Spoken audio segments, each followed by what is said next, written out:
Good. Thank you again, everyone, for joining us today. We have a really great webinar for you.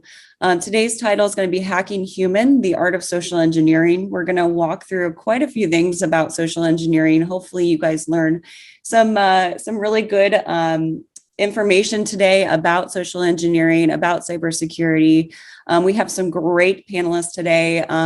We have, first off, Enrique Torres Baez, who is our president of CTMS here, and he will be presenting today, as well as our special guest, Sheena Utgard, who is she's the director of client success for Defendify, our partner. And they will both be presenting today as panelists. And if you guys do have questions, I do encourage you to use the chat option. We will be answering those towards the end. So throughout the presentation today, if you do have questions, please just throw them in the chat and we will be answering those questions towards the end of the webinar today. So without further ado, I'm going to go ahead and get started here. Our agenda for today is, so we will be covering all these topics. So social engineering defined, how social engineering works, some examples of that as well, some different kinds of types of social engineering. We want to share some stories, some real life stories that have happened recently in regards to social engineering hacks, passwords, some common mistakes when it comes to passwords. And then also we want to make sure we talk about protecting yourself and your business, some best practices for you, and then any resources we have as well on the call here for you if you do have questions afterwards. And then once again, Q&A, you guys, if you have any questions throughout the presentation today, please just throw those in the chat. We will answer those towards the end of our program today. So without further ado, Enrique. Hi, everybody. My name is Enrique Torres, president of CTMS, and I'd like to thank everybody for being in this presentation. And I'm hoping that the information presented to you guys today is helpful to your organization, as well as your own personal knowledge. So the topic of today obviously is social engineering. And a lot of times we want to ask, what is social engineering? Social engineering is nothing more than manipulating our individuals in order to obtain information or get that person to execute something, a payload on behalf of bad actors. The information that criminals are always seeking varies, but usually when individuals are trying to target people in the organization, they're trying to trick you into giving away information, giving away your password, financial information, or just gain access to your computer. Criminals use social engineering tactics because it is the easiest path to break into an organization or to break into computers. We settle into easily predictable patterns as humans that can be used to trick us into giving away information or making that information easily available. Even when bad actors are not targeting you personally, they are targeting you for you to become a springboard into targeting higher systems within your organization. So basically, everyone in every organization, regardless of whether you feel you're not an important piece of your organization or not, everyone is a potential target, because when you use your computers, when you use your phones, when you use your tablets, any type of system within your organization, you are potentially a target. So just because you may not be the financial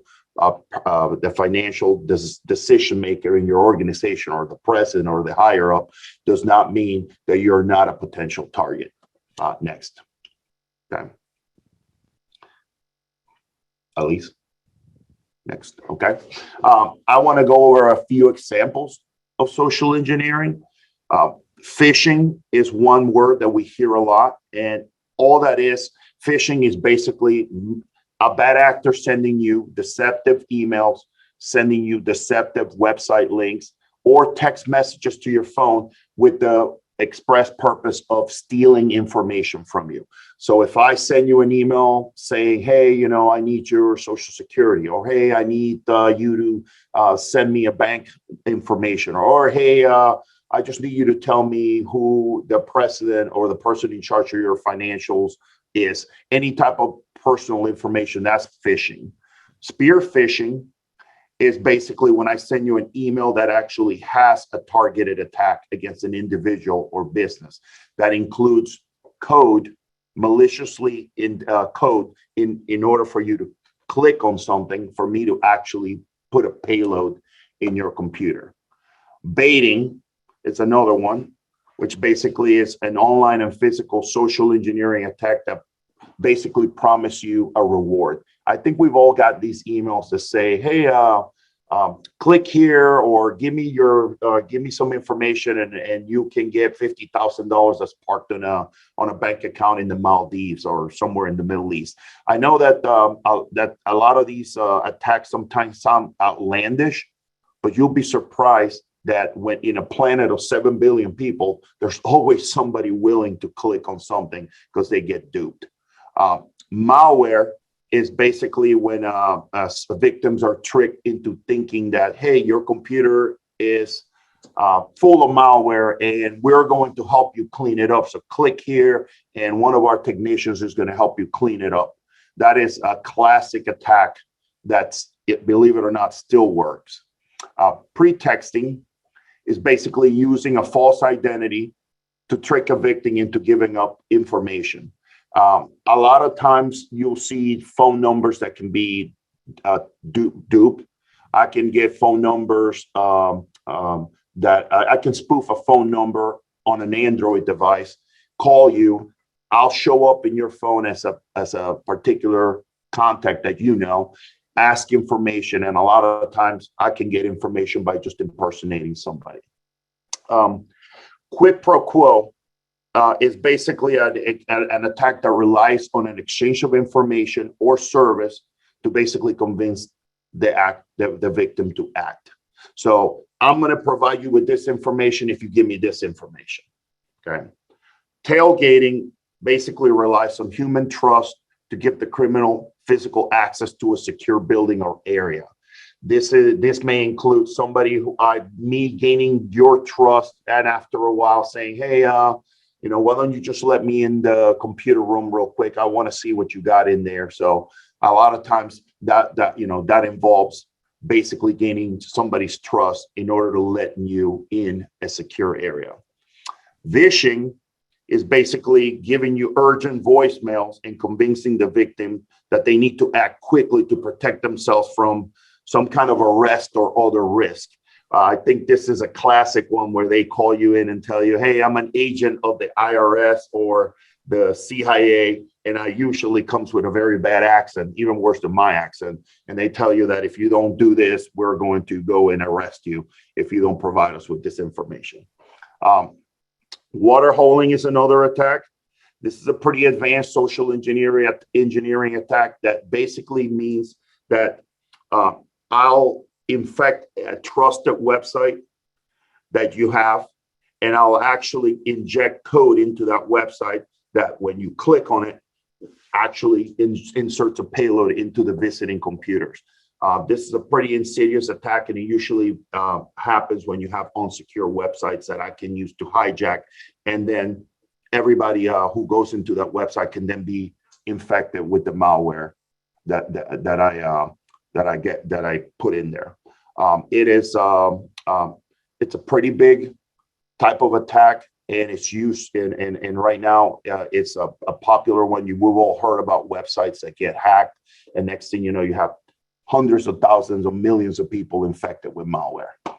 Next. I actually worked with a funeral home in New Jersey right at the start of, at the height of the pandemic in New York City, when people were sending out pictures of how bad the hospitals were, and it was in the middle of that tragedy, and they had a water holing attack that was infecting all of their visitors that were trying to go read their loved ones' obituaries in a time when we couldn't have funerals. It was one of the worst social engineering attacks I've seen. It just hurt on every level.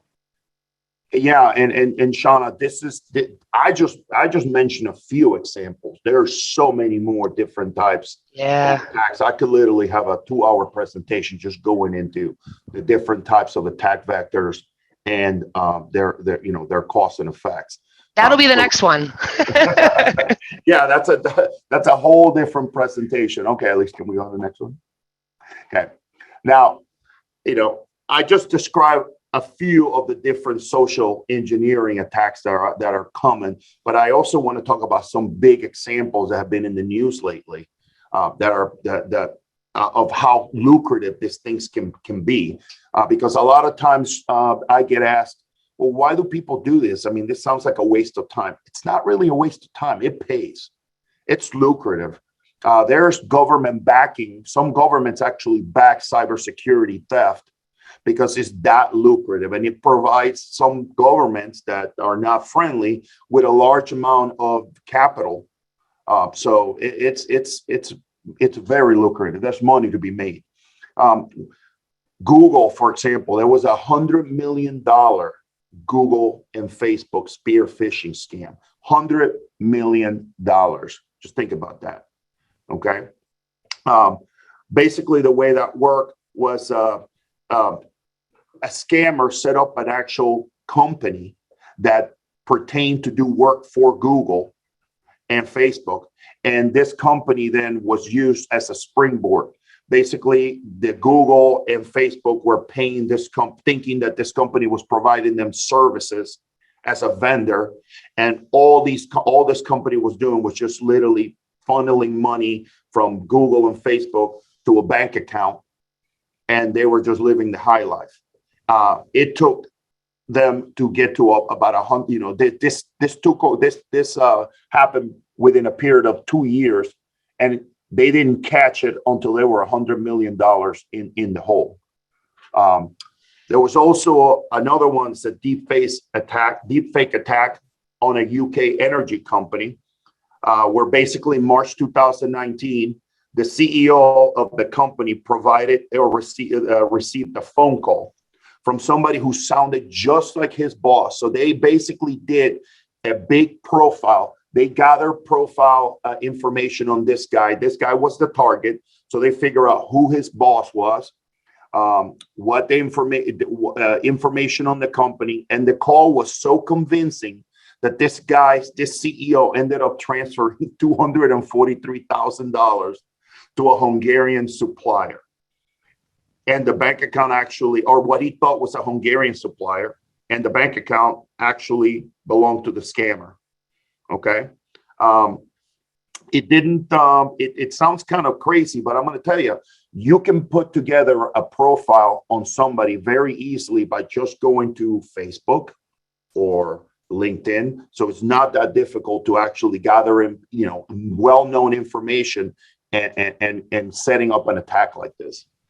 There was a 60 million CEO fraud that landed, for the FACC. That basically what that happened was there was a Chinese part manufacturer that lost nearly $60 million in a CEO fraud scam. The scammers impersonated, again, a high-level executive and tricked financial employees into transferring funds. And after the incident, basically the FACC, the company, spent more money trying to sue the CEO and the finance chief than they actually lost on the scam. So it ended up costing them even more money on the legal side. But basically the bad actors got away with it. Okay. There was a Google collaboration scam in late 2020. It was a simple scam, and it basically exploited Google Drive.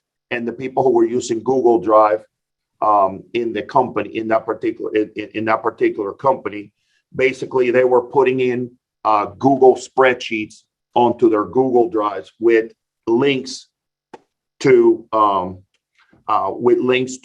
bad websites that were injecting malware into these companies to basically steal credentials, bank information, and financial information. So they looked at the company, they broke into their Google Drive, they set up fake documents, fake spreadsheets, fake documents that looked very convincing as company information. And as people thought they were accessing good documentation from internal, they were actually infecting their computers with malware. And then all that malware did was just waited until there was information to be gathered. And then they used it to basically defraud people. there was a $75 million Belgian bank whaling attack. This was a pretty successful attack. It was conducted against a Belgian bank called Creelan.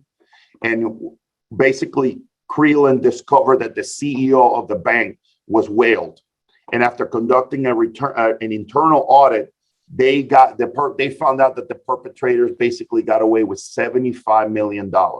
And they've never been brought up to justice, meaning that basically the people got away from it. And what I mean by whaling is an attack basically where I target the high-end people in the company.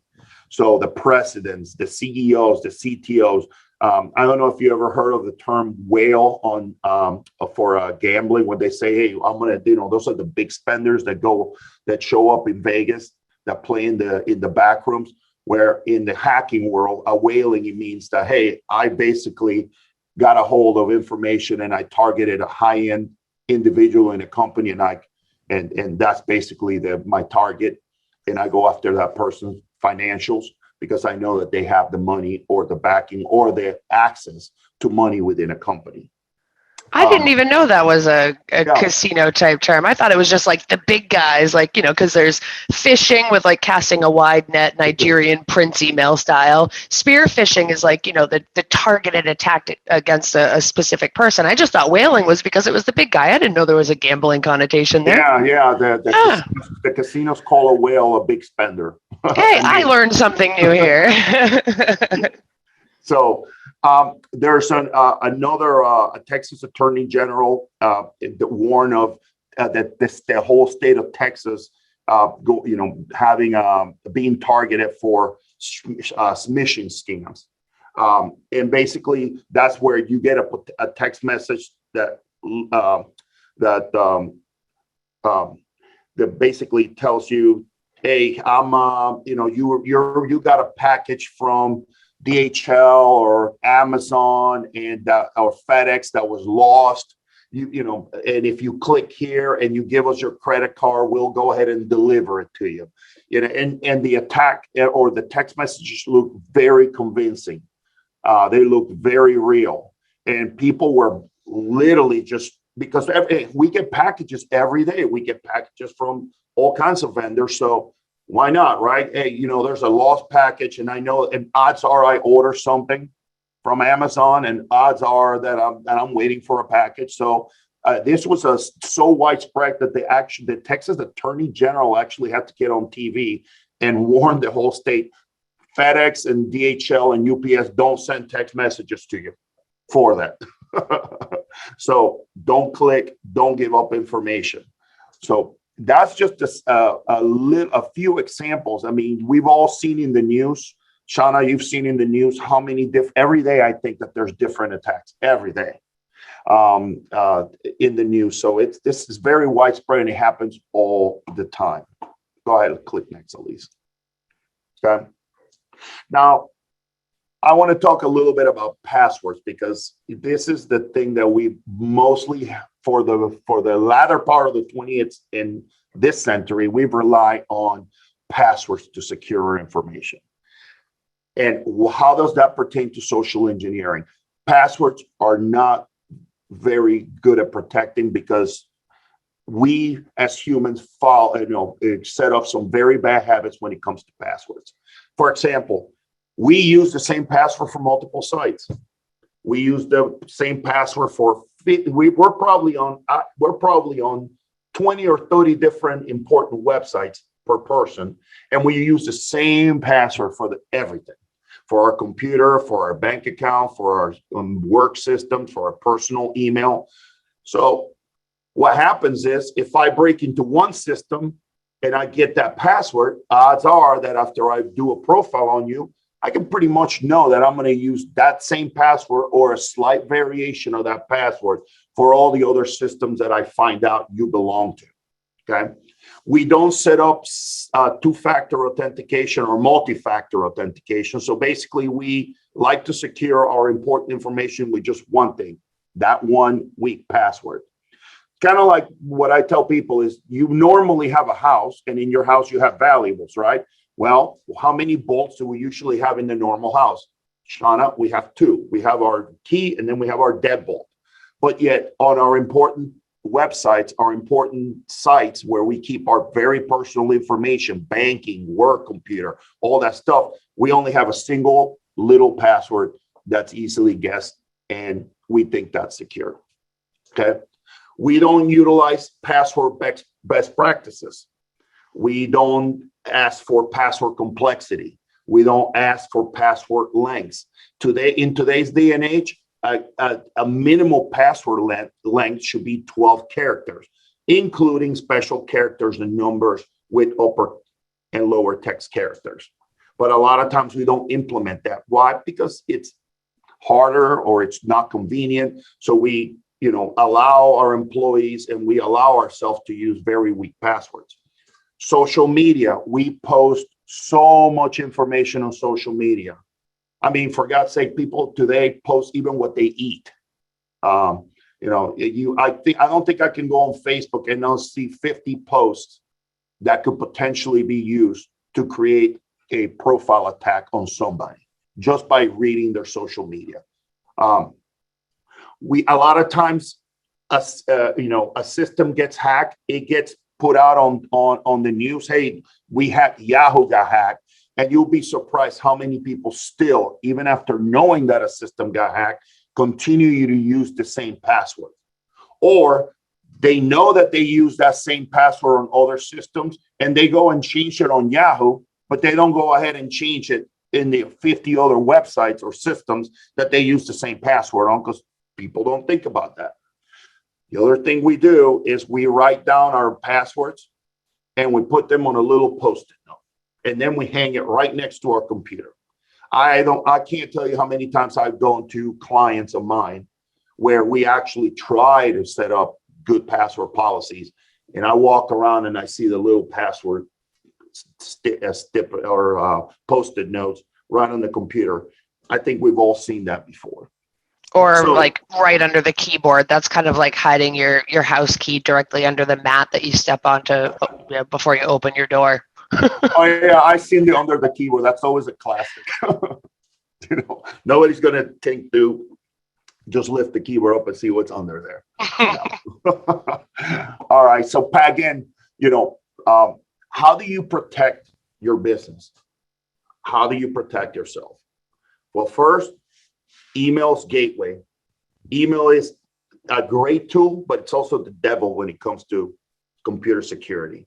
And cybersecurity, because the problem is that it is the most used attack vector. It is literally the entry point to most social engineering attacks and even bait and click and spear phishing attacks mostly go through email. Now, I always tell people this: it would be great if we all set up our email systems correctly, meaning if I set up my email system to require fingerprinting, to require for example, requiring the other email system that's sending me information, prove to me that you are who you say you are, and then prove to me that your users are who they say they are. It can be done. Here's the problem with that. I set up my email system correctly, and I am very strict on my checking. But my client, who sends a ton of business to me, sets up his email system horribly. He doesn't check, he doesn't do anything, and he doesn't have the right setting. He doesn't have a fingerprint or nothing. So now he sends me a big order, and my email system says, prove to me who you are. The other email system says, I'm just me. You're going to have to take that up. My email system says, nope, you're going straight to spam. Now I have a salesperson who's very angry because he says, all my orders are going to spam. What do I do? So now I have to dilute my security in order to, to accept emails from systems that are less secure than me. So you can see how this is a problem worldwide, because we could all the reality, the answer should be we all should secure our systems properly. But how many times are you going to have a client go and tell their clients, hey, set up your email properly yourself? So unfortunately, that's one that's very difficult. And email's always, until we all do it the same, email is going to continue to be insecure. Spam filters are important. We should all have spam filters, and we should all have good, proper junk mail policies. Again, because I have to rely on email systems from from other sources, because I have to accept email from others. Having a good spam filter and a good junk mail policy is important. Implementing a system like LastPass or OnePass is important too. Those are what they call password managers. I probably have about 1,200 websites, Shauna, on my password manager. I couldn't tell you what the password is for any of them, because I keep them all on my LastPass. Now, mine all look like a toddler fell asleep on a keyboard or something. Yeah, exactly. I mean, I just got passwords that are just crazy big. And here's the thing. Some of these password managers sometimes can be tricky. The big thing is you just got to learn how to work within the shortcomings of each one of them. Implementing dual factor authentication and multi-factor authentication whenever it is possible it's a must today. If your banking lets you do it, you should enable it. Facebook and your social media should all have multi-factor authentication enabled. So whenever you have a website that accepts it or a system that allows it, you should implement it. That's second bolt. So even if you have a weak password, that second bolt needs to be turned also in order for me to gain access in your system. So it's a very good tool to have to protect your systems. And if your vendor doesn't offer it, ask for it. Yes, exactly. The other one, and now I'm going to get to like I said, Shauna, I've talked about technology. I've talked about things that you can buy and things that you can implement in your company that have to do with technology. But now I'm going to talk about probably the two most important things that you have to implement in your company in order to prevent and not be a target of social engineer. And that is creating an employee training program and setting up a culture in your company that it's aware of cybersecurity, that it knows. Having the policies and procedure in place that allow your company to have a good framework that lets all your employees know what's up, what's going on, how to protect themselves. And this is where a lot of companies fail. They implement a lot of technology. They spend a lot of money on the tech things, but they don't pay attention to the people thing. And that's why, us as humans are such a big target, because a lot of our employees don't know what to do. They're not aware. They don't think of these things. So it falls on us IT professionals and company executives to make sure that we prepare our employees and we prepare our organizations to know these things. Because once you know these things, Shauna, you know that, I'm not going to be acceptable. If I know that, hey, people are targeting me and I'm going to get crappy emails from people, I know to have a little bit thing in my mind that says, oh, I got an email from my president that says to transfer $50,000. I don't think so. I'm going to call the president and say, hey, Mr. President, did you really want me to send $50,000 to this bank account? Or I'm not going to click on this bank thing. If I know that if I get an email that says, hey, you have a problem with my bank, okay, I'm going to go directly to that bank website. So I'm not going to just click on something. I'm going to go directly to chase.com and see, oh, is there a problem or not? Go ahead, Shauna. I was going to say, I love when I obviously talk to a lot of companies helping my partners like CTMS get their clients set up with good, well-rounded cybersecurity programs. And I love when people say to me, oh, my employees wouldn't fall for something like that. My employees are smart. They wouldn't click on those types of links. I consider this is not an arrogant statement, but I consider myself to be a relatively intelligent person. Super book smart, like went to a really awesome college, a presidential scholarship. Like I can read something and memorize it and regurgitate it for 3 years from now. Like relatively intelligent, right? I wired $2.1 million to a cyber attacker when I was a real estate paralegal. And I now work for a cybersecurity company, and I have failed a phishing simulation, and I eat, sleep, and breathe this all day long. So it always makes me chuckle when people say, like, oh, my employees wouldn't be duped by a phishing email. It's not about being duped. These attackers are sending these emails so frequently that even if you eat, sleep, and breathe cybersecurity all day long, they only have to be right once. We have to be hyper vigilant every single day about every single thing that we are clicking on, because they just get lucky one time because I come to work on a Monday morning, I'm under caffeinated, I'm exhausted, the kids are screaming in the background, I'm under a deadline, I'm just rushing to try to get something done. And that's when I click on the email, because I let my defenses down just a little bit. So in the phishing simulations that, we even receive, we eat our own dog food. I hate that phrase. We eat the food we cook over here. So every month we get our own phishing simulation emails, and I have clicked on one.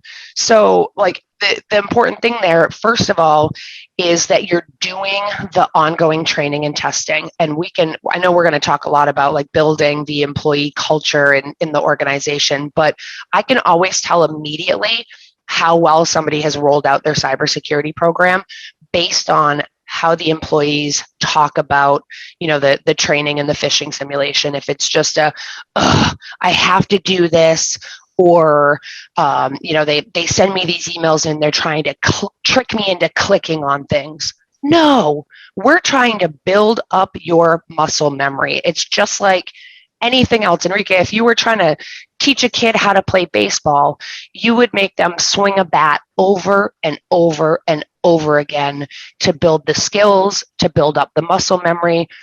That's what those ongoing phishing simulations do for the employees. You cannot just do a phishing simulation every 3 months. All you're doing is getting a new quarterly baseline. It's pointless. There's no ongoing reinforcement. There's no muscle memory that's being built up there. And you lose the component of that hypervigilance. If I don't know, at any point through the course of the month, a fake email is going to land in my inbox. It keeps me hyper vigilant all month long, so that I'm always staying on my toes, I'm always on the lookout, I'm always scanning what's coming in for me. We actually have a couple questions here. I don't know if we want to continue going through this slide and then stop, or what do you think here? I have one more help to go through, because I wanted to talk about some security best practices that help you achieve this, how to protect yourself. Perfect. And again, if you do some of these minimal things or some of these good practices, nothing can protect you 100%. It doesn't exist, but at least you can be sure that you're not going to be an easy target. You first start with making sure that your systems utilize multi-factor authentication. We've talked about that in detail. Implement a network monitoring system. Most firewalls, most border devices have services that will allow you to look at where your traffic is going. Because if I know that traffic in my organization is going to North Korea, I pretty much know there's a problem there. I don't do business in North Korea. I don't do business in Russia. I don't do business in Eastern Europe. So why would any type of network traffic should go from my network out to those places? That's a sure way of knowing that there's a problem. So network monitoring is important. You got to have a strong backup and disaster recovery program, because if I do fall prey to, for example, a cryptocurrency cyber attack that was due to somebody clicking on something, I want to make sure that I have strong backups. I want to make sure that my data is protected. And I want to have that. I want to know now. I don't want to know or ask these questions after the attack happened. You got to have strong physical security. Your computer systems, your sensitive servers, your storage area networks, your stuff, everything should be physically secure where only those who need access can actually physically get to them. Now, very important, have a plan. There's nothing worse than trying to plan something when you're in the middle of a crisis. It's much better if we sit down when the times are good and we pre-plan these things.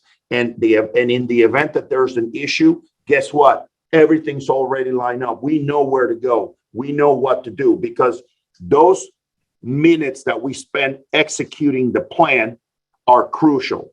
If we're in the middle of a crisis and that's when we're coming up with the plan, we're wasting time, and time is of the essence. We have to talk about it. We have to make our employees aware. Our executives have to be aware. Shauna, you brought up the example where people say, it's not going to happen to me. No, you have to have the mindset that it could happen to you, and I want to know about it and talk about it now, not when it actually happens. We want to encourage our employees to reach out to their technical teams if they click on something. I'm going to tell you, I always tell my clients and my employees, do not make somebody feel bad if they click on something and they come and tell you about it.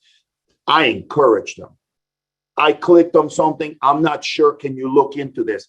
Because now I can react. And time is always the biggest resource when you're talking about reacting to a cybersecurity attack. Time is everything. So I always let my employees know and my technicians know that, hey, if you click on something, come to me really quick. Don't just keep it quiet, because that's a lot of times people are like, oh, I'm embarrassed. I don't know if I want to say anything because I don't want to be the person who clicked on something. No, you want to be the person who says, my bad, I clicked on something, and boom, I'm going to report it right now. That's actually a good practice.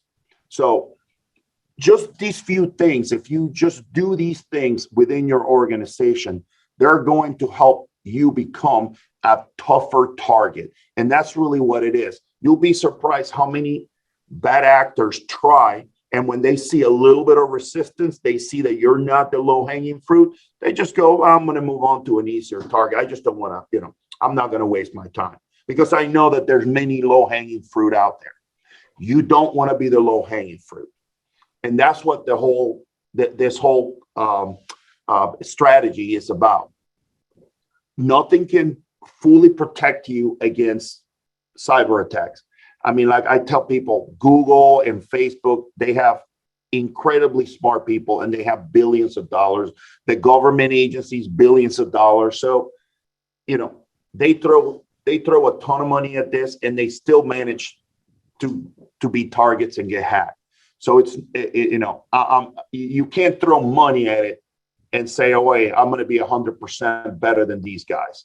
No, what you want to do is make sure you're not the low hanging fruit, and that bad actors look at you and they just hopefully pass you by.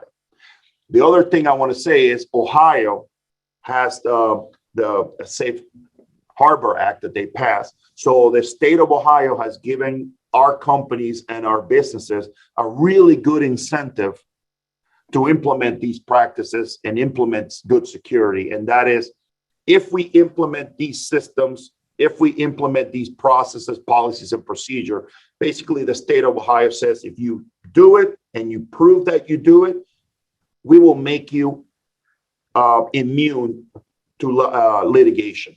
So basically, if I do a lot of work with car dealerships.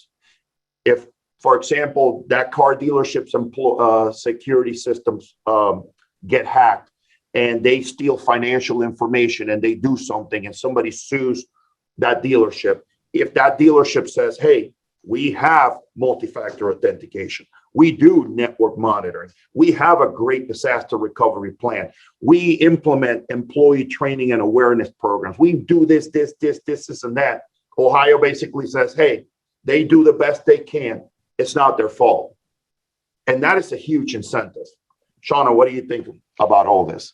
I love the Ohio Safe Harbor Act, because instead of, it's that whole carrot and stick conversation. Instead of saying, yeah, I talk to a lot of organizations that are under different compliance requirements, and it's like, okay, well, I do these things because I have to from a compliance standpoint. I have a great analogy that came out in our webinar that we did, Enrique, and it's become a joke with quite a few partners now about compliance tells you that you have to build a fence.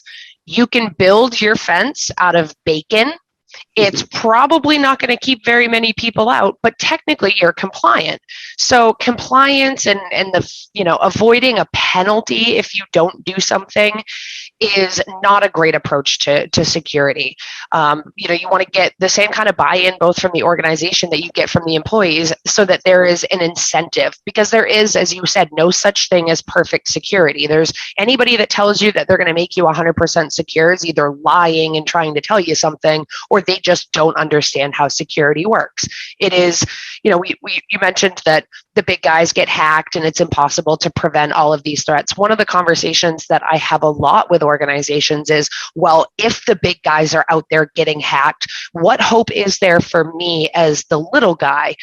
If you take a deep dive into any of those large hacks that have happened, it's always the cybersecurity basics and fundamentals that get lost or are not done effectively.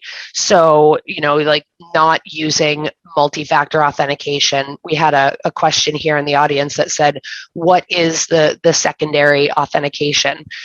There are a couple of different options for that. I'll tell you about those here in a second, but not using multi-factor authentication causes the big enterprise companies to get hacked. They're not securing their VPN connections, which is a new thing for a lot of us in the COVID era. Phishing emails, employees clicking on links, recycling passwords. It's all these basics that we talked about that the big guys are not doing well. So if you're just doing those basics well, they have a lot more attack attempts than a smaller guy does. Chances are just a lot of those fundamentals and basics of cybersecurity could be enough to help you avoid a massive incident. We have to kind of operate here under this assume breach mentality. Like at some point, I always use the analogy about driving a car, right? Most of us that are attending this webinar probably drive. I like to think that I'm a pretty decent driver.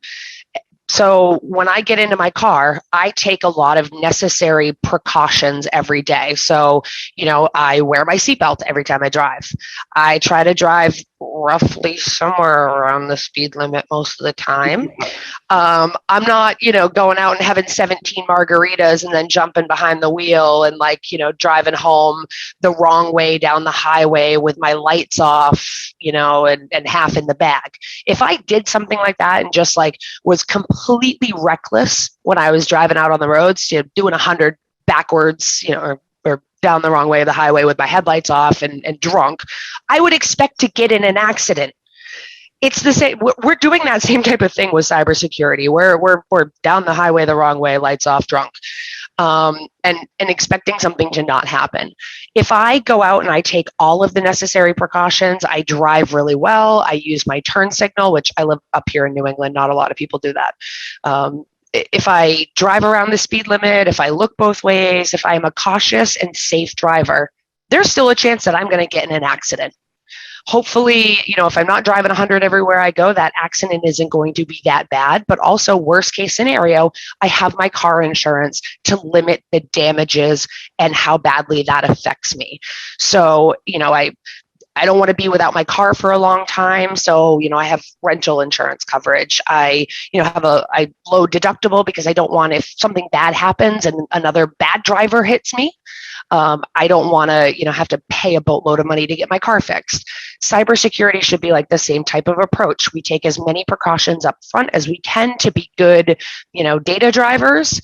But if something happens, like a third party that we work with has some type of data breach, or, they're the cause of one of our security incidents, we want to make sure that we have a plan. We have good cyber insurance. We have good backups. So we're prepared in the event that something bad happens.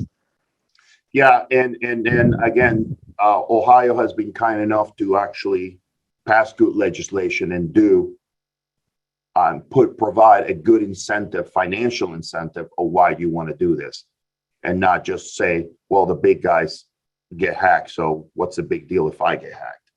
It's like the accident forgiveness in your insurance, right? Your first accident, like, hey, you tried to be a good driver, you had your first accident. That's kind of like the approach that they're taking. Yep.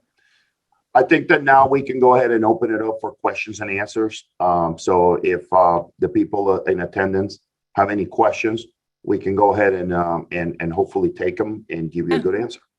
So I have some questions here. I do have a question said, so far this presentation seems to be geared towards end users. Will there be content geared towards administration? So people who are kind of setting these policies, right? Specifically on communicating this information to users. I'm very familiar with the general concepts of social engineering. I'm more looking for things geared towards the admin side. So maybe some tips and tricks to people who are administrating these kind of policies and procedures to the end users. Well, I mean, in that, it's important to actually have a system that for example, our Defendify platform allows you to send out regular phishing emails and have report. Because the big thing as a network engineer or a security analyst is having access to the information, being able to, for example, gather all the data that these systems are feeding you, and actually making, having some kind of intelligence to show you, put it in front of you and allow you to react to these things. So, for example, implementing the Defendify platform and setting up regular phishing campaigns, getting the reports back, and feeding that information to the network administrators will allow them to understand who in their organization is a soft target, who needs training, and that kind of stuff. Implementing good network monitoring systems that gather information from your border devices, that gather information from your computer logs, and then presenting it to you in a way where you can identify these threats fast. It's important. And again, making sure that you pay attention to setting up multi-factor authentication on your systems. Those are all things that us network engineers can do in our systems to protect ourselves.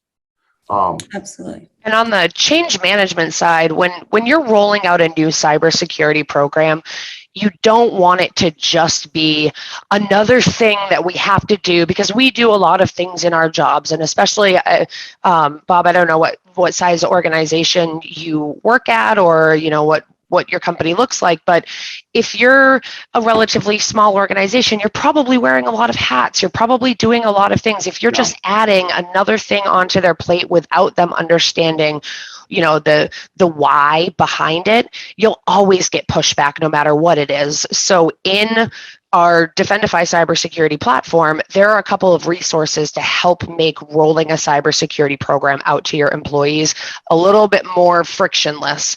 The first thing that I highly recommend is to play the 10-minute classroom training video. Nobody wants to sit through hours and hours and hours of training.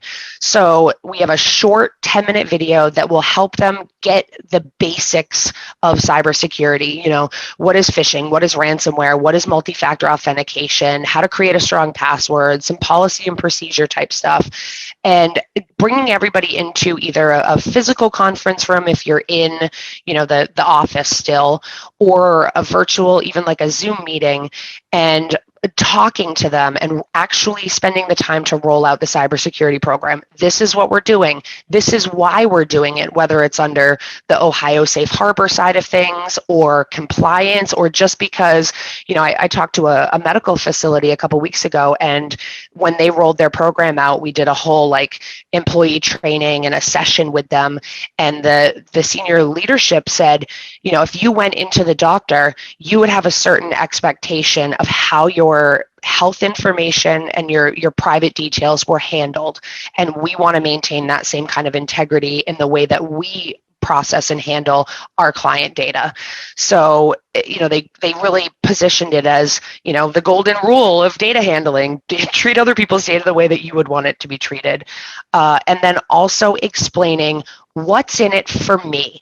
With cybersecurity, there are really awesome benefits that happen outside of just their work life. There are obviously protecting their job security, not having the company being taken for hundreds of thousands of dollars, or having your systems locked up for a month with ransomware. That's obviously a good benefit to the employees, because paychecks and all.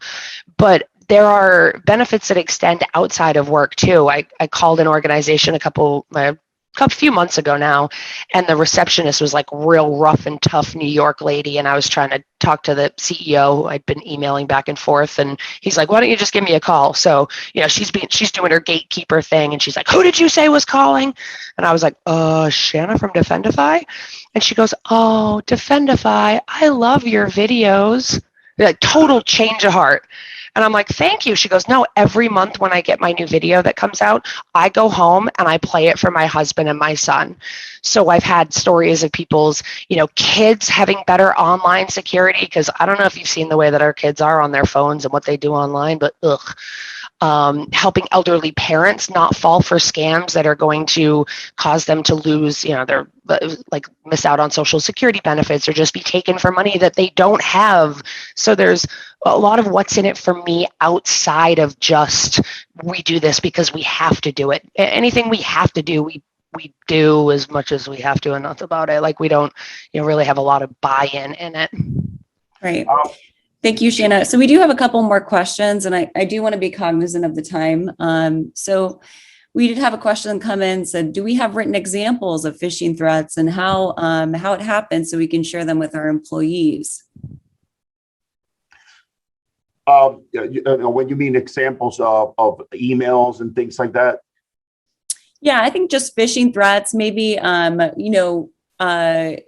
she said specifically anything making them understand that just a click into any link, photo, etc., can initiate a download or copy of that information. That is what Sean has been talking about, the Defendify program. That's exactly that. It's presenting the end user with information regarding all of the topics that we've discussed, so that they understand.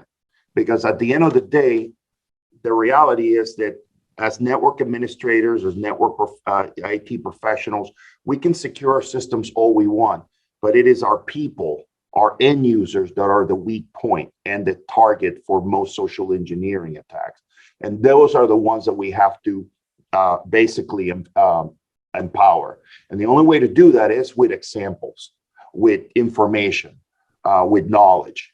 And that's the whole point of gearing our training towards our end users, is to make sure that they are as hard of a target as possible. But yeah, we can provide examples of phishing threats, of different emails that have been used that look pretty convincing. Part of the implementation that we do is we set up regular, I think once a month, phishing attempts. And we pick a topic. I think that one time we did DocuSign, and we sent out a very, very convincing DocuSign email phishing attempt, and you'll be surprised how many people just clicked on it. My favorite one was the lost puppy. Yeah. With the picture of the lost puppy. Yeah. Oh my God, we got so many people with that one. so the reality is that, we do that. And then when we get the reports back, we try to make sure that we train the people. We don't embarrass them. We just train them and provide them with information. And now the next time, they're a much harder target. Right. For sure. So a couple more questions, guys. What is your opinion of letting browsers save your passwords? Nope. Because if I can hack into your computer and at least get the password hashes that are locally stored there, I can use that as an attack vector. I only trust my password security systems. And again, listen, who's to say that LastPass can get hacked? Okay, but it's much more probable that my computer and my local computer can get hacked than the whole LastPass system or the whole OnePass. So I don't trust the browsers to do a good job at storing the password. There's no authentication method with the browsers, the password saved in the browser. So let's say, for example, and this is a real story, you're doing some work, you're working from home, you're cranking away at your computer, you get up to go use the bathroom, or you leave your computer unlocked at the end of your work day's over, you go out and you're going to start cooking some dinner and stuff. And depending on if you have a specifically, company issued computer, or maybe you use your own personal computer, but you have all your passwords saved in your browser. I know somebody whose child went on and ordered $400 worth of things from Amazon because the password was saved right in the browser, because your browser doesn't know if it's actually you sitting in the seat or somebody else. There are also tools that the attackers have where they can go into your browsers and pull every single one of your stored passwords in that browser. There's no way to put multi-factor authentication on your browser password manager. The benefit of it is the convenience, right? So you go to a website, it automatically fills your password in there. Password managers do the same thing. They have browser extensions. The difference is you have to actually log into them. You have to prove it's you. You have to enter your second, code, your multi-factor authentication. So there's that identity verification piece. Yeah. Right. Absolutely. And I think our last question is, will this recording be available afterwards? Yes, it will definitely be available. I will be sending out the link to view the recording on our YouTube channel, which we have a Tech Talk with CTMS channel on our YouTube. And I will be sending that link out to view afterwards to all of our attendees today. So thank you again for attending.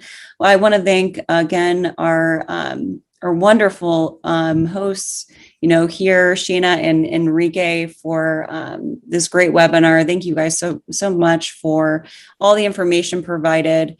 And I hope that everybody found it to be useful. Everyone found it to be informative. And I appreciate you spending your time with us today. Thank you, guys. Much appreciated.